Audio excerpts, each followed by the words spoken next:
चलो स्टार्ट करते हैं कि डी ब्लॉक एलिमेंट्स में कितने एलिमेंट्स है, कैसे इसको मेमोराइज़ करना है, और फिर उसके बाद में आगे हम उसके इलेक्ट्रॉनिक कन्फिगरेशन की बात करेंगे।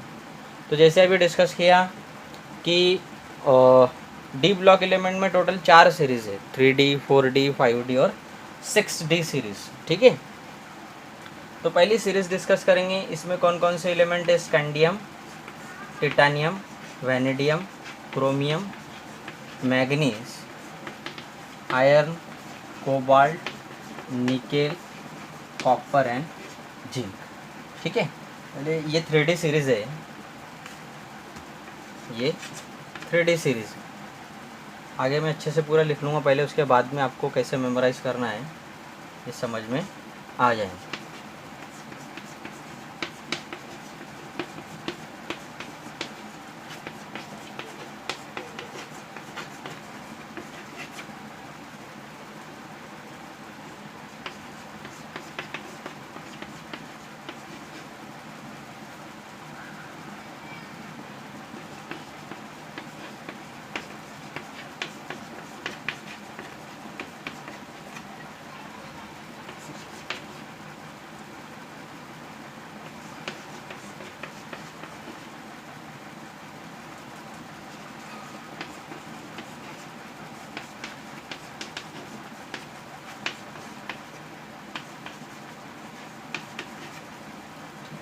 तो ये 3D सीरीज़ है, ये 4D सीरीज़ है, ये 5D सीरीज़ है, और ये क्या है?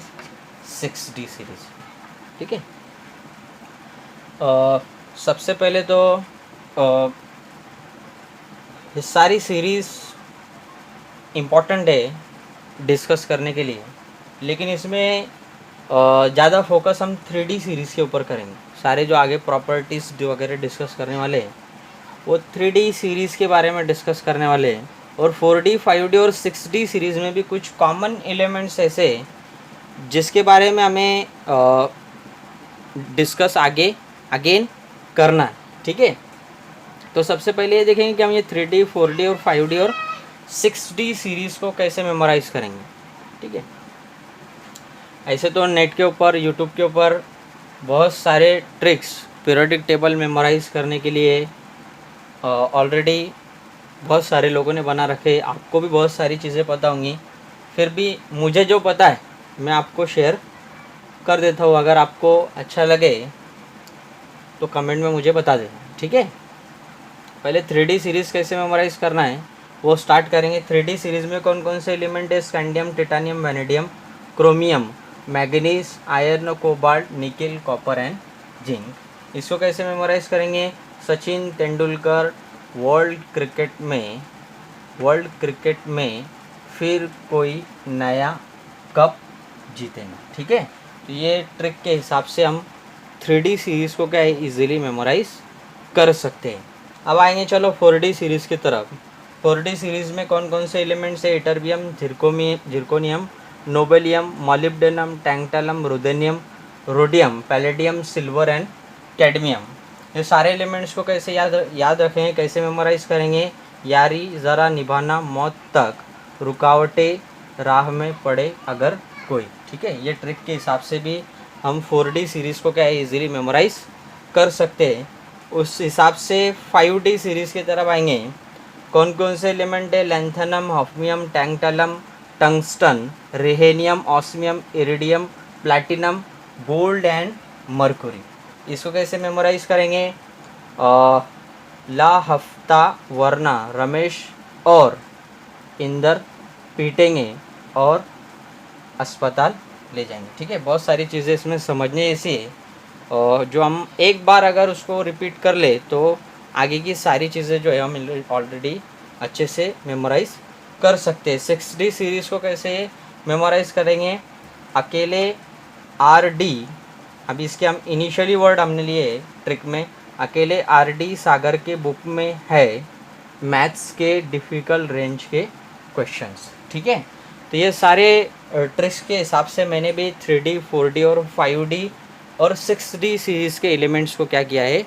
मेमोराइज़ किया है। ठीक है, अगर आपको ये ट्रिक्स अच्छी लगे तो वीडियो को लाइक करना और कमेंट्स में मुझे बताना कि ट्रिक्स कैसी है। कुछ प्रॉब्लम्स हो तो फिर वीडियो को स्टॉप करके आप वापस ये ट्रिक्स डिस्कस कर सकते हो, ठीक है। तो अभी तो हमने ये देख लिया कि 3D सीरीज़ में कौन कौन से एलिमेंट्स आएंगे, 4D सीरीज़ में कौन कौन से एलिमेंट्स आएंगे, 5D सीरीज़ में कौन कौन से एलिमेंट्स आएंगे, 6D सीरीज़ में कौन कौन से एलिमेंट्स आएंगे, ठीक है। अब आगे थोड़ा सा आगे बढ़ेंगे, 3D सीरीज़ के इलेक्ट्रॉनिक कन्फिगरेशन को डिस्कस करेंगे, ठीक है।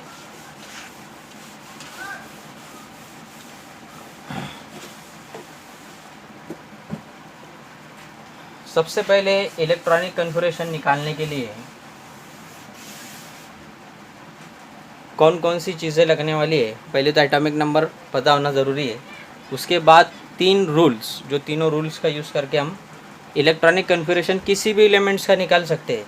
और ये इसके बारे में हमने ऑलरेडी लास्ट लेक्चर में डिस्कशन करके रखी है, ठीक है। नहीं समझ में आएंगी तो लास्ट लेक्चर आप ऑनलाइन यूट्यूब पर देख सकते हो। अभी 3D सीरीज़ में कौन कौन से एलिमेंट्स है ये भी हमने डिस्कस किया। अब एक एक एलिमेंट्स के एटॉमिक नंबर के ऊपर से हम इलेक्ट्रॉनिक कन्फिगरेशन निकालेंगे। तो सबसे पहला मेंबर कौन सा है हमारा 3D सीरीज़ का, कौन सा है, scandium, having atomic number 21। Scandium का एटॉमिक नंबर कितना है, 21 है। अब इसका इलेक्ट्रॉनिक कन्फिगरेशन लिखेंगे, सीक्वेंस हमको पता है उस हिसाब से 1s2 2s2 2p6 3s2 3p6 और उसके बाद क्या है 4s2 3d1। ये क्या है, स्कैंडियम का इलेक्ट्रॉनिक कन्फिगरेशन है, ठीक है। इलेक्ट्रॉन काउंट करेंगे कितने, 2 4 4 और ये 6 10 10 और 2 12 12 और 6 18, उसके बाद ये 2 20 और 21 इलेक्ट्रॉन भरने थे। 21 इलेक्ट्रॉन हमने सीक्वेंस वाइज क्या है यहाँ पर भर लिए। अब देखो बुक में आपको ऐसे पूरा इलेक्ट्रॉनिक कन्फिगरेशन कहीं पर भी लिखा नहीं मिलेगा। आपको क्या है, कंडेंस इलेक्ट्रॉनिक कन्फिगरेशन मिलेगा, आउटर मोस्ट इलेक्ट्रॉनिक कन्फिगरेशन मिलेगा, और प्रॉपर्टीज़, हर एलिमेंट की प्रॉपर्टीज़ भी हम जब डिस्कस करेंगे आगे तो फोकस हम किस पे करने वाले हैं, आउटर मोस्ट इलेक्ट्रॉनिक कन्फिगरेशन पे करने वाले हैं, लास्ट शेल के इलेक्ट्रॉनिक कन्फिगरेशन पे फोकस करने वाले, कंडेंस इलेक्ट्रॉनिक कन्फिगरेशन के ऊपर करने वाले हैं, ठीक है। और जब आपको फुल इलेक्ट्रॉनिक कन्फिगरेशन लिखता आएगा तो उसके ऊपर से कंडेंस इलेक्ट्रॉनिक कन्फिगरेशन कैसे आएगा वो भी हम इजीली समझ सकते हैं कि फुल इलेक्ट्रॉनिक कन्फिगरेशन लिखने के बाद अगर आपको उसको in short valence electronic configuration, outer most electronic configuration लिखना है, कंडेंस इलेक्ट्रॉनिक कन्फिगरेशन लिखना है, तो हम उस यहाँ पर ये शेल्स की जगह पे नोबल गैस का यूज़ कर सकते हैं। जैसे कि अभी देखो ये तो स्कैंडियम का इलेक्ट्रॉनिक कन्फिगरेशन हमने लिख लिया, वैसे ही अभी दूसरा एलिमेंट कौन सा है, स्कैंडियम टिटानियम। टिटानियम का एटॉमिक नंबर कितना है, 22। अब इसका इलेक्ट्रॉनिक कन्फिगरेशन जब हम लिखेंगे तो ये सीक्वेंस हमको फॉलो करना पड़ेंगे, यानी कि ये सारी चीज़ें हम आगे लिखेंगे। एक इलेक्ट्रॉन सिर्फ एक्स्ट्रा किस में ऐड होगा, डी ऑर्बिटल में। रिपीट कर दो, 1s2 2s2 2p6 3s2 3p6 4s2 3d2। यहाँ पर 22 इलेक्ट्रॉन भरने थे। काउंट करेंगे, 2 2 4 4 और 6 10 10 और 2 12 12 और 6 18 18 और 2 20 और 2 क्या हो गए, 22 हो गए। तो आप देखो आगे हम स्कैंडियम, टिटानियम, वैनेडियम, क्रोमियम, आगे हम जैसे जैसे बढ़ने वाले होगा क्या, सिर्फ एक एक इलेक्ट्रॉन ये डी ऑर्बिटल में सीक्वेंसली ऐड होता चला जाएगा। जैसे जैसे एटॉमिक नंबर बढ़ाएंगे 21 22 23 24, वैसे वैसे डी सबशेल में एक एक इलेक्ट्रॉन क्या होने वाला है, ऐड होने वाला है। यानी कि यहाँ तक के जो सबशेल्स है सारे वो कॉमन है। तो इसको बार बार लिखने से अच्छा क्या है, ये जो शेल्स है इसमें जितने इलेक्ट्रॉन है उतने इलेक्ट्रॉन वाले नोबेल गैस का एटम हम एज ए सिंबल करके यहाँ पर यूज़ कर सकते हैं, और उसको ही क्या बोलेंगे, कंडेंस इलेक्ट्रॉनिक कन्फिगरेशन बोलेंगे। अब आपको किसने पूछा कि स्कैंडियम का कंडेंस इलेक्ट्रॉनिक कन्फिगरेशन बताओ, स्कैंडियम का वैलेंस इलेक्ट्रॉनिक कन्फिगरेशन लिखो, या फिर स्कैंडियम का आउटर मोस्ट इलेक्ट्रॉनिक कन्फिगरेशन लिखो, तो कैसे लिखेंगे।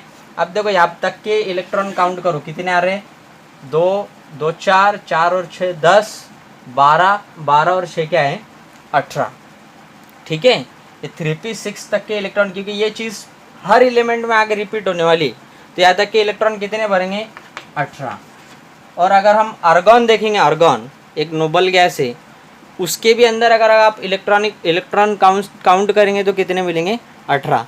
तो यहाँ पर हम डायरेक्ट ये लिखेंगे तो भी चलेगा, और ये पूरे शेल्स ना लिखते हुए उसकी जगह पे हम अगर सिंपली आर्गॉन ऐसा लिखेंगे तो भी क्या होगा चलेगा। यानी कि ये सारे शेल्स मिटाकर उसकी जगह पे सिर्फ हम आर्गॉन 4s2 3d1 ऐसे लिखेंगे तो ये वाला क्या होगा फिर उसका कंडेंस या फिर आउटर मोस्ट इलेक्ट्रॉनिक कन्फिग्रेशन।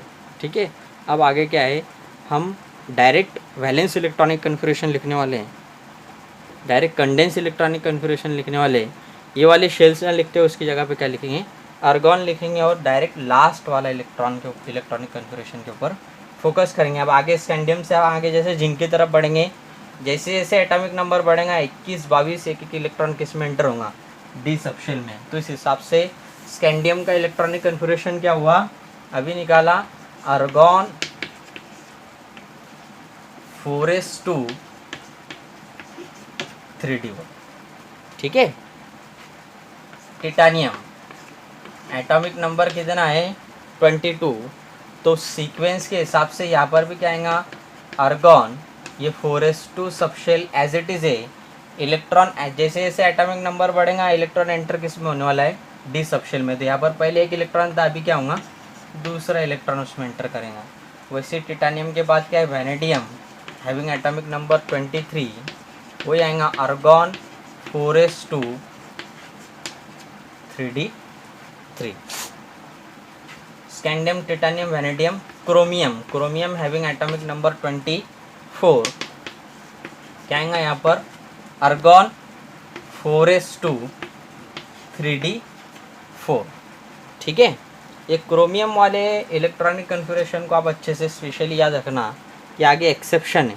अभी हम पहले नॉर्मल इलेक्ट्रॉनिक कन्फिग्रेशन देखेंगे, फिर उसके बाद एक्सेप्शनल इलेक्ट्रॉनिक कन्फिग्रेशन आगे डिस्कस करने वाले। ये क्रोमियम हो गया, जैसे जैसे एटॉमिक नंबर देखो 21 एक इलेक्ट्रॉन था डी सबशेल में, 22 के केस में 2 हो गए, 23 के केस में 3 हो गए। जैसे जैसे एटॉमिक नंबर बढ़ेगा वैसे वैसे एक एक इलेक्ट्रॉन किस में एंटर हो रहा है डी सबशेल में। बाकी आर्गॉन ये 4s2 वाली केस क्या है कॉमन रहने वाली आगे। ठीक है। तो स्कैंडियम टिटानियम वैनेडियम क्रोमियम, उसके बाद क्या है manganese having atomic number 25 electronic configuration argon 4s2 3d5। ठीक है। उसके बाद मैग्नीज के बाद क्या है iron having atomic number 26 argon 4s2 3d6। उसके बाद iron cobalt 27 argon 4s2 3d7। उसके बाद क्या है nickel atomic number 28 argon 4s2 3d8। उसके बाद क्या है copper having atomic number 29 argon 4s2 3d9। और उसके बाद लास्ट वाला एलिमेंट है zinc having atomic number 30 outer most electronic configuration क्या है आर्गॉन 4s2 3d10। ठीक है। जैसे जैसे ये देखो 3d सीरीज में कितने एलिमेंट्स है 10 एलिमेंट्स है टोटल, स्टार्टिंग फ्रॉम स्कैंडियम जिसका एटॉमिक नंबर कितना है 21 और एंड होगा जिंक से जिसका एटॉमिक नंबर कितना है 30 है।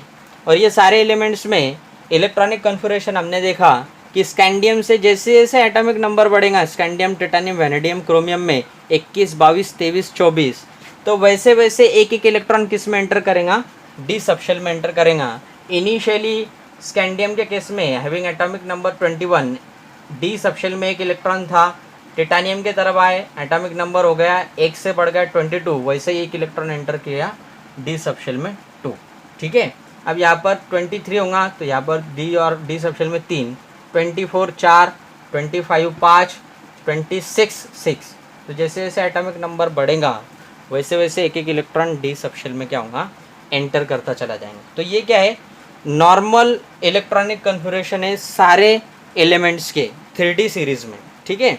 अब इसमें हम दो इलेक्ट्रॉनिक कन्फिगरेशन के ऊपर फोकस करेंगे, एक तो है हमारा क्रोमियम और एक है कॉपर, सॉरी एक क्रोमियम है और एक इलेक्ट्रॉनिक कन्फिगरेशन किसका है, कॉपर का है। ठीक है, ये सारे नॉर्मल इलेक्ट्रॉनिक कन्फिगरेशन है और एक्सपेक्टेड इलेक्ट्रॉनिक कन्फिगरेशन, क्या ऐसे इलेक्ट्रॉनिक कन्फिगरेशन आना चाहिए और सबके इलेक्ट्रॉनिक कन्फिगरेशन ऐसे ही आएंगे। लेकिन जब हम क्रोमियम का इलेक्ट्रॉनिक कन्फिगरेशन देखेंगे तो एक्सपेक्टेड क्या था कि जैसे जैसे एटॉमिक नंबर बढ़ रहा है वैसे वैसे इलेक्ट्रॉन डी सबशेल में एंटर करेगा, और हमारा एक्सपेक्टेशन ये था कि क्रोमियम का इलेक्ट्रॉनिक कन्फिगरेशन क्या आना चाहिए, आर्गॉन 4s2 3d4। लेकिन क्रोमियम का अगर ऑब्जर्व इलेक्ट्रॉनिक कन्फिगरेशन हम देखेंगे तो आर्गॉन 4s2 तो ठीक है वैसे ही लिख देंगे, आर्गॉन तो कॉमन रहेगा, लेकिन इसके आगे इलेक्ट्रॉनिक कन्फिगरेशन आता है क्रोमियम का 4s1 3d5, और आगे के उसके जो एलिमेंट है मैग्नीज आयरन कोबाल्ट उसमें कोई चेंज नहीं आएंगे। जो एक्सपेक्टेड इलेक्ट्रॉनिक कन्फिगरेशन है वही क्या है, ऑब्जर्व इलेक्ट्रॉनिक कन्फिगरेशन है। ठीक है, वैसे ही जैसे कॉपर के केस में हुआ, सॉरी क्रोमियम के केस में हुआ, वैसे ही कॉपर के केस में कि एक्सपेक्टेड इलेक्ट्रॉनिक कन्फिगरेशन क्या था 29 के हिसाब से, एटॉमिक नंबर 29 के हिसाब से आर्गॉन 4s2 3d9। लेकिन जब हम इसका electronic configuration observe electronic configuration देखेंगे तो आपको देखने को मिलेगा 4s1 3d10। ठीक है, expected electronic configuration and observe electronic configuration. तो अब देखो ये वेरिएशन कैसे आया इलेक्ट्रॉनिक कन्फिगरेशन के अंदर, चेंजेस कैसे हुए।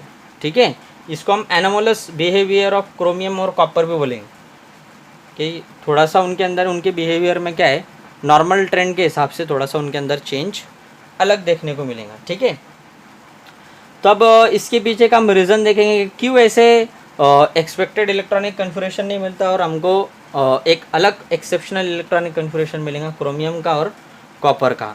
तो सबसे पहले एक बात याद रखना कि हर सबशेल, कौन से भी सबशेल की कैपेसिटी मैंने आपको लास्ट लेक्चर में भी बताई थी कि एस सबशेल के अंदर एक ही ऑर्बिट है, एस सबशेल के अंदर क्या है, एक ऑर्बिट है, और एक ऑर्बिट की कैपेसिटी कितनी होगी, टोटल 2 इलेक्ट्रॉन।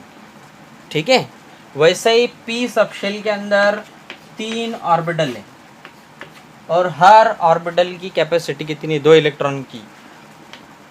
उस हिसाब से पी सबशेल की कैपेसिटी कितनी हुई, 6 इलेक्ट्रॉन। ठीक है, वैसे ही डी के केस में देखेंगे तो आपको 5 ऑर्बिट मिलेंगे और उस हिसाब से टोटल डी सबशेल की कैपेसिटी कितनी होंगी, 10 इलेक्ट्रॉन की होंगी। ठीक है, तो कैपेसिटी हमको सारे शेल की पता है, एस सबशेल की भी कैपेसिटी पता है, पी सबशेल की भी कैपेसिटी पता है, डी सबशेल की भी कैपेसिटी पता है। एक बात हुई कैपेसिटी पता है, दूसरी बात ये कि सारे जो सबशेल है, S subshell, P subshell, D subshell, ये तो एक तो ये क्या है, पूरे अगर एम्प्टी होंगे तो एलिमेंट स्टेबल है, या अगर हाफ फील्ड होंगे तो एलिमेंट स्टेबल है, या फिर फुल फील्ड होंगे तो एलिमेंट क्या है, स्टेबल है। ठीक है, देखो क्या मैंने वर्ड क्या यूज़ किया, ये इसके ऊपर आप फोकस करो कि सबशेल अगर एम्प्टी होंगी तो स्टेबल है, हाफ फील्ड है तो स्टेबल है, और फुल फील्ड है तो क्या है, सबसे ज़्यादा स्टेबल है। तो अब यहाँ पर देखो ये इलेक्ट्रॉनिक कन्फिगरेशन के अंदर देखो, फोकस करो क्रोमियम में, इलेक्ट्रॉनिक कन्फिगरेशन एक्सपेक्टेड क्या निकल के आ रहा है, 4s2 3d4। एस सबशेल में 2 इलेक्ट्रॉन है, यानी कि एस सबशेल यहाँ पर फुलफिल्ड है, स्टेबल है, लेकिन उसके पास वाली जो डी सबशेल है उसके अंदर 4 इलेक्ट्रॉन है। अब डी सबशेल की कैपेसिटी हमको पता है, डी सबशेल में टोटल कितने ऑर्बिटल्स है, 5। तो फुलफिल्ड कब होंगी ये डी सबशेल, हर ऑर्बिटल की कैपेसिटी कितनी, 2 इलेक्ट्रॉन की, तो सब में 2-2 अगर भर देंगे तो कितने आएंगे, टोटल 10 इलेक्ट्रॉन जब हम भरेंगे तो ये डी और डी सबशेल क्या हो जाएंगी, स्टेबल हो जाएंगी, यानी कि फुलफिल्ड सबशेल क्या स्टेबल है ना। और वैसे ही हाफ फील्ड सबशेल भी स्टेबल है। अब इसकी ये फुलफिल्ड कब होंगी, जब 10 इलेक्ट्रॉन उसमें होंगे, तो हाफ फील्ड कब होंगी, 5 इलेक्ट्रॉन। तो इसमें अगर 5 इलेक्ट्रॉन आ गए डी सबशेल में तब भी ये सबशेल क्या है, स्टेबल है। ठीक है, और 0 एक भी इलेक्ट्रॉन नहीं डी सबशेल में तो भी क्या है, वो स्टेबल है। लेकिन अभी देखो क्रोमियम के केस में हुआ क्या, इलेक्ट्रॉनिक कन्फिगरेशन क्या है, 4s2 3d4, 4s वाली सबशेल, ये सबशेल जो है वो फुलफिल्ड है, ठीक है। और उसके पास वाली ये जो 3d सबशेल है, इसमें कितने इलेक्ट्रॉन है, 4 इलेक्ट्रॉन है। इसमें कितने इलेक्ट्रॉन है, 1 2 3 और 4, ठीक है। अब देखो ये डी सबशेल की तरफ देखो, ये ना तो एम्प्टी है, ना हाफ फील्ड है, ना फुल फील्ड है, ठीक है। लेकिन हाफ फील्ड होने के लिए ये सबशेल को 1 इलेक्ट्रॉन की ज़रूरत है, क्योंकि उसमें 4 है। अगर किधर से 1 इलेक्ट्रॉन आ जाता है तो इलेक्ट्रॉन 5 हो जाएंगे, और वो सबशेल क्या हो जाएंगी, स्टेबल हो जाएंगी। तो इसकी वजह से क्या होता, ये जो 4s के सबशेल में 1 इलेक्ट्रॉन है, ये इलेक्ट्रॉन क्या होता है, ये जंप करेगा और ये इलेक्ट्रॉन किस में एंटर होगा, डी सबशेल में। और इलेक्ट्रॉनिक कन्फिगरेशन क्या बनेगा, 4s1 3d5। इसमें होगा क्या, ये एस सबशेल भी हाफ फील्ड भी स्टेबल है, फुल फील्ड भी स्टेबल है, तो ये एस सबशेल भी स्टेबल हो जाएंगे, और उसकी नेबरिंग, उसके नज़दीक वाली जो डी सबशेल वो भी क्या हो जाएंगी, स्टेबल हो जाएंगी। इसकी वजह से एक इलेक्ट्रॉन ये 4s सबशेल में से जंप करके किस में जाएगा, डी सबशेल में जाएगा। और यहाँ पर सीक्वेंस हमारे को थोड़ी सी ब्रेक मिलेंगी। क्यों ब्रेक मिलेंगी, क्योंकि due to the attaining the stability attain करने के लिए ये एक इलेक्ट्रॉन इसमें से डी में गया, और इलेक्ट्रॉनिक कन्फिगरेशन क्या मिला, 4s1 3d5। जो रीज़न क्रोमियम के केस में है वही रीज़न कॉपर के केस में है, जो रीज़न क्रोमियम के लिए है वही रीज़न क्या है, कॉपर के केस में है। ये देखो कॉपर के केस में क्या हुआ, कॉपर में भी इलेक्ट्रॉनिक कन्फिगरेशन देखो आप, एक्सपेक्टेड इलेक्ट्रॉनिक कन्फिगरेशन देखो, एक्सपेक्टेड इलेक्ट्रॉनिक कन्फिगरेशन और observe electronic configuration. Expected electronic configuration क्या है, 4s2 3d9, और एक्चुअल में क्या मिलेगा, 4s2 3d10, ठीक है। तो ऐसे चेंजेस क्यों मिले, देखो एक्सपेक्टेड के तरफ जाएंगे। एक्सपेक्टेड के केस में क्या है, 4s सबशेल में 2 इलेक्ट्रॉन, और 3d सबशेल में कितने इलेक्ट्रॉन है, 9 इलेक्ट्रॉन, 1 2 3 4 5 6 7 8 और 9, ठीक है। अब देखो इस हिसाब से अगर ये डी ऑर्बिटल की तरफ देखेंगे तो ये स्टेबल है क्या, फुलफिल्ड नहीं है, हाफ फील्ड नहीं है, स्टेबल नहीं है। लेकिन फुलफिल्ड होने के लिए उसको 1 इलेक्ट्रॉन की ज़रूरत है, 9 इलेक्ट्रॉन उसमें, कहीं से अगर 1 इलेक्ट्रॉन मिल जाए तो ये स्टेबल, ये सबशेल क्या हो जाएंगी, हाईली स्टेबल हो जाएंगी। तो इसके नज़दीक वाला ये 3d सबशेल है, इसके नज़दीक क्या है, ये 4s सबशेल है, ये फुलफिल्ड है, और ये 4s सबशेल फुलफिल्ड भी स्टेबल है, हाफ फील्ड भी स्टेबल है। तो इस हिसाब से अगर ये 1 इलेक्ट्रॉन जंप करके यहाँ पर आ जाए तो ये डी सबशेल क्या हो जाएंगी, फुलफिल्ड हो जाएंगी, ये डी सबशेल भी स्टेबल हो जाएंगी, और ये एस सबशेल भी स्टेबल हो जाएंगी।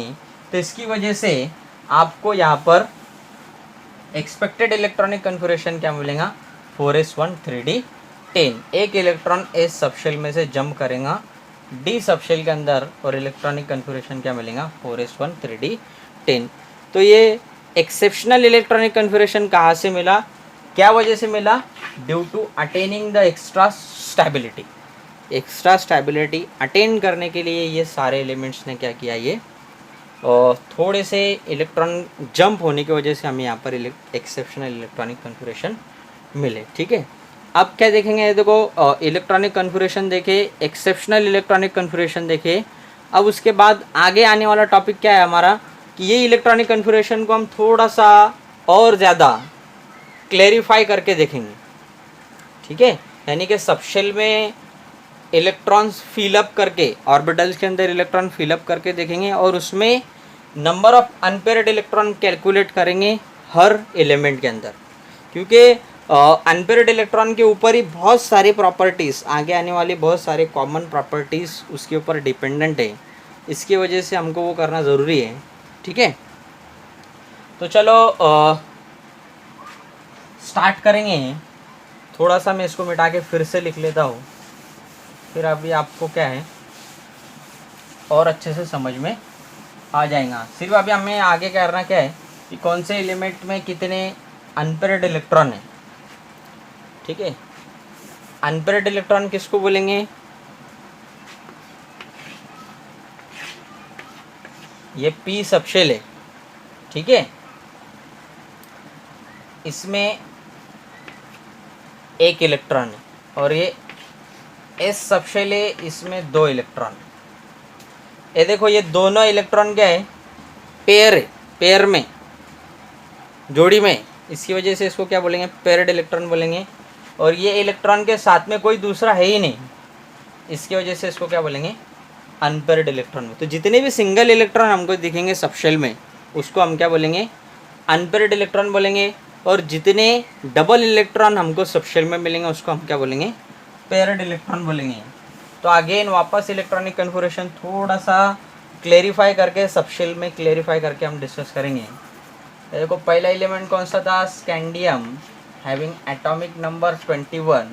इलेक्ट्रॉनिक कन्फिगरेशन क्या है, आर्गॉन 4s2 3d1। तो ये क्या हो गई, 4s सबशेल है। ये वाली सबशेल कौन सी है, 4s। 4s में कितने इलेक्ट्रॉन है, 2। ये दोनों इलेक्ट्रॉन 4s में भर दिए। अब उसके वाली बाजू वाली सबशेल कौन सी है, 3d। और d सबशेल में हमें पता है कितने ऑर्बिटल से, 5, ठीक है। लेकिन उसमें एक ही इलेक्ट्रॉन है, तो एक इलेक्ट्रॉन हम यहाँ पर लिखें। अब देखो ये सबशेल के अंदर, ये 4s सबशेल में तो दोनों इलेक्ट्रॉन क्या है, पेयर्ड है, ठीक है। लेकिन 3d सबशेल में जाएंगे तो एक इलेक्ट्रॉन आपको क्या मिलेगा, सिंगल मिलेगा। और सिंगल इलेक्ट्रॉन को हम क्या बोलेंगे, अनपेयर्ड इलेक्ट्रॉन बोलेंगे। तो उस हिसाब से ये 3d सीरीज के पहले एलिमेंट में, स्कैंडियम में कितने अनपेयर्ड इलेक्ट्रॉन हो गए, 1। एक अनपेयर्ड इलेक्ट्रॉन हमें यहाँ पर देखने को मिलेगा। वैसे ही अगला एलिमेंट कौन सा है, titanium, having atomic number 22।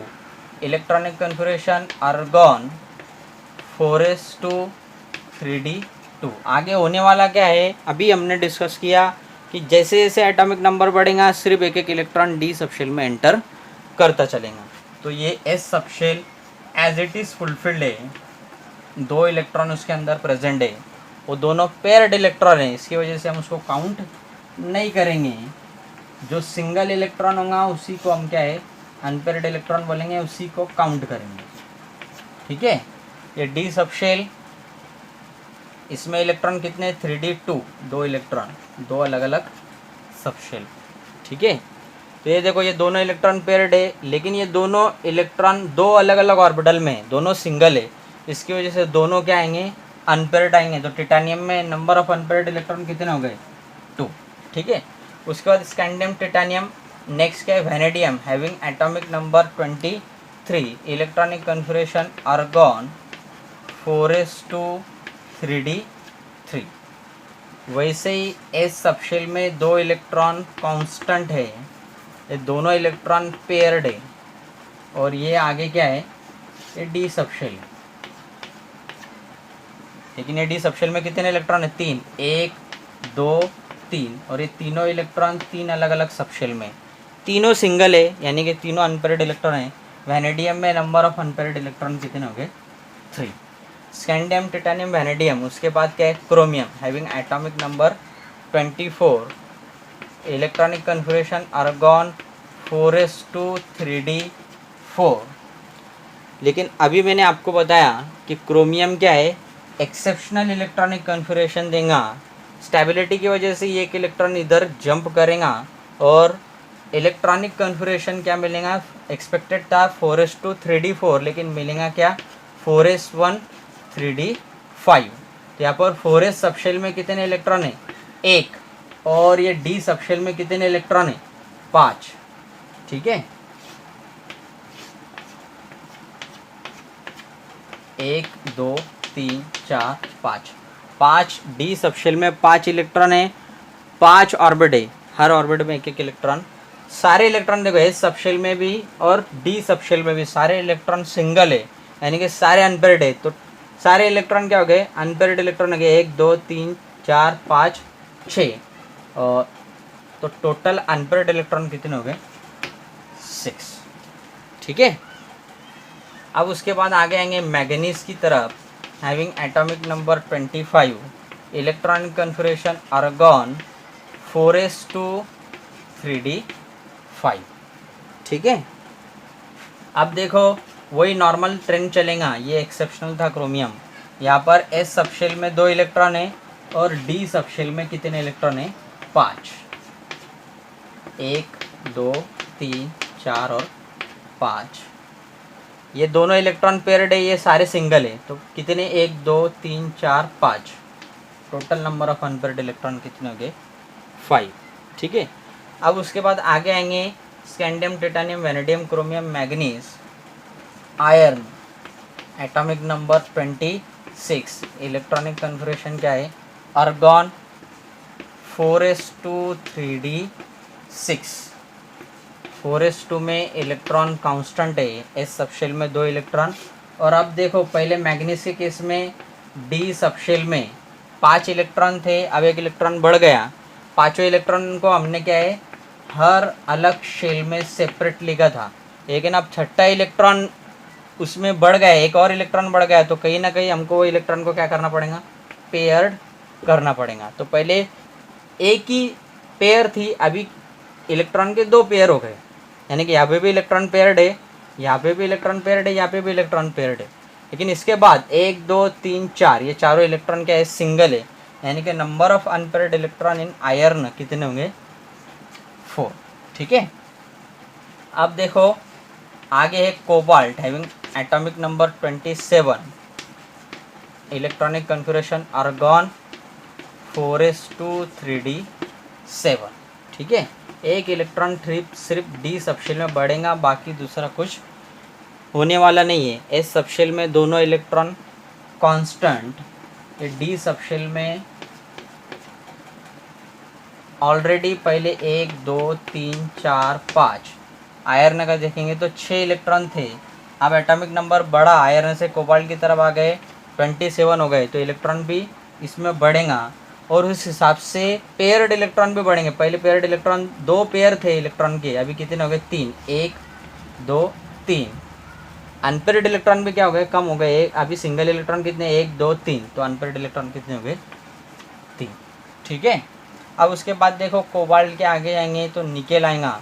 Nickel having atomic number 28। Electronic configuration argon 4s2 3d8। S subshell में कोई चेंजेस नहीं होंगे, इसमें 2 इलेक्ट्रॉन है, यहाँ पर भी आगे चेंजेस नहीं होने वाला है। पहले जो एलिमेंट देखा उससे 1 इलेक्ट्रॉन क्या है? सिर्फ बढ़ने वाला है, यानी 1 2 8 इलेक्ट्रॉन भरना है। 1 2 3 4 5 6 7 और 8।